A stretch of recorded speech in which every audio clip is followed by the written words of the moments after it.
Let me ask you something. What's your current credit score right now? Like, do you actually know the number?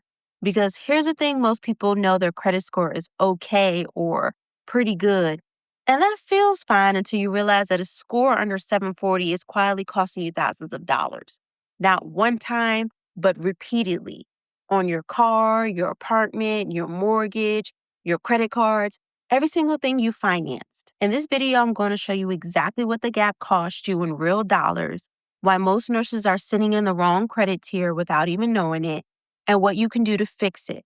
Stay with me because by the end of this video, you're going to look at your credit score completely different. If you're new here, I'm Kiyane.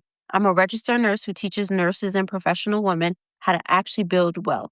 So hit subscribe so we could talk about the real stuff. Okay, so first let's talk about how credit scores are tiered because lenders don't just see a number, they see a category. And each category gets a different interest rate. Here's how it generally breaks down. Exceptional is 800 plus. Very good is 740 to 799. Good is 670 to 739. Fair is 580 to 669.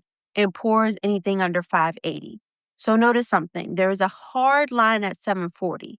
Under 740, you are in the good tier, which sounds fine, right? Good is good, but good is not what gets you the best rate. And the difference between a good rate and the best rate is not small. Let me make this with a real example of your mortgage because this is where most people feel it the most. So you have the same house at the same price, which costs $300,000, and it's a mortgage, a 30-year fixed rate loan.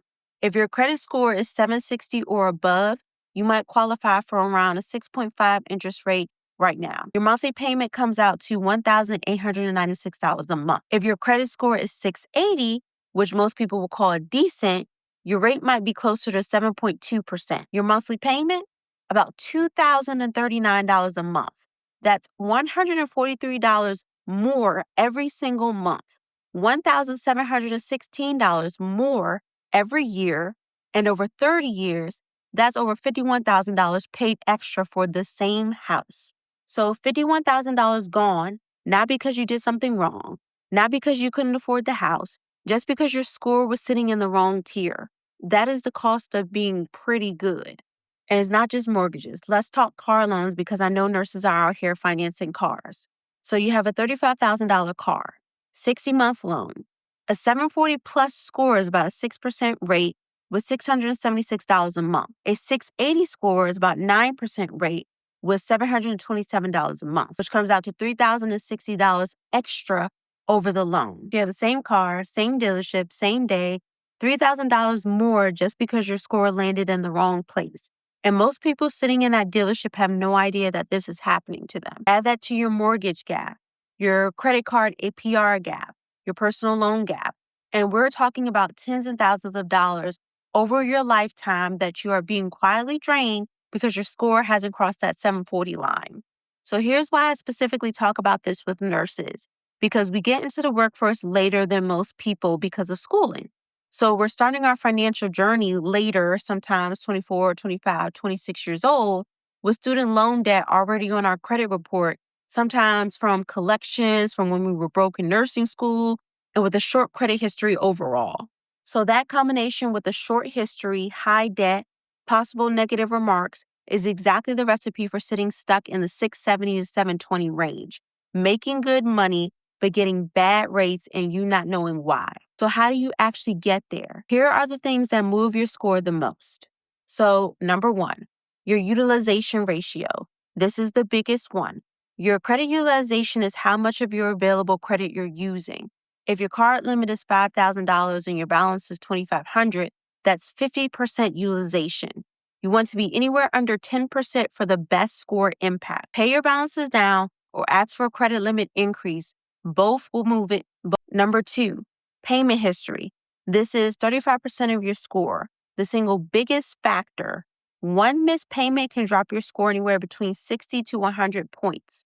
Set up auto pay for the least minimum on every account. Never miss a payment ever again. Number three, dispute what doesn't belong there.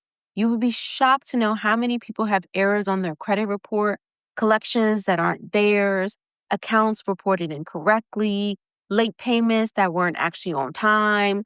Pull your full credit report at annualcreditreport.com, not Credit Karma, and look at every single line. Dispute anything that is incorrect. Number 4, don't close any old accounts. Length of your credit history matters, so that card that you don't use anymore, keep it open. Just put one small recurring charge on it, maybe Netflix, and pay it off monthly. It keeps the account active and your credit history long. Number 5, stop applying for new credit cards randomly. Every card inquiry drops your score a few points. Only apply to new credit when you have a specific strategy and reasoning. So this week, I want you to do 2 things. One is go to annualcreditreport.com and pull your actual credit report. Not on the app, the real report. I want you to look at every single account, every balance, every mark, and then 2, calculate your current utilization on each card. Add up the balances, divide by your total credit limits. If you're anything above 30% on any of them, that is your first target. Those 2 steps alone will show you exactly where your score needs the most work. Drop your current credit score in the comments. There is no judgment. This is a safe space. I want to know where you're starting from. And if this video helped you, share it with a nurse who needs to hear this. I'll see you in the next one.